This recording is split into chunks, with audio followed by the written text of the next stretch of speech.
Hello friends, നമ്മളിന്നിവിടെ കാണിക്കാൻ പോകുന്ന പാലപ്പത്തിൻ്റെ റെസിപ്പിയാണ്. അപ്പോൾ അതിന് വേണ്ടി ഞാനിവിടെ 1 ഗ്ലാസ് പച്ചരി ഇവിടെ കഴുകി കുതിർത്ത് വെച്ചിട്ടുണ്ട്. ഇനി നമുക്കിനി ജാറിലേക്ക് ഇട്ട് കൊടുക്കാം. ഇത് ബിഗിനേഴ്സിന് പോലും വളരെ എളുപ്പത്തിൽ ഉണ്ടാക്കിയെടുക്കാൻ പറ്റുന്ന റെസിപ്പിയാണ്.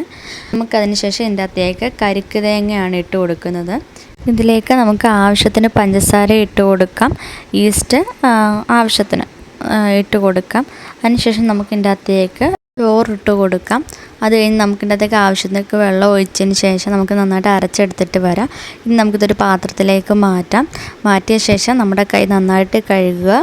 അത് കഴിഞ്ഞ് നമുക്ക് ഈ മാവിലേക്ക് നമ്മുടെ കൈ കൊണ്ടൊന്ന് ഇളക്കി കൊടുക്കാം. ഇങ്ങനെ ഇളക്കി കൊടുക്കുന്നത് ഈ മാവ് നന്നായിട്ട് പുളിച്ച് കിട്ടാൻ വേണ്ടിയിട്ടാണ്. അങ്ങനെ ചെയ്യുമ്പോൾ അവിടെ ഒരു റിയാക്ഷൻ നടന്ന് പെട്ടെന്ന് പുളിക്കുമെന്നാണ് പറയുന്നത്. അപ്പം അത് കഴിഞ്ഞ് നമുക്കൊരു ചൂടുള്ള സ്ഥലത്തേക്ക് മാറ്റി വെക്കാം. ഞാനിവിടെ മാവ് അരച്ചത് വൈകിട്ടാണ്, എന്നിട്ട് രാവിലെയാണ് എടുക്കുന്നത്.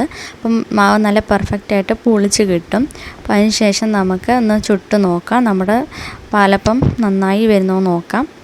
അപ്പോൾ ഇത്രയേ ഉള്ളൂ വീഡിയോ. നിങ്ങൾക്ക് ഈ വീഡിയോ ഇഷ്ടപ്പെട്ടെങ്കിൽ ലൈക്ക് ചെയ്യുക, കമൻറ്റ് ചെയ്യുക, സബ്സ്ക്രൈബ് ചെയ്യുക.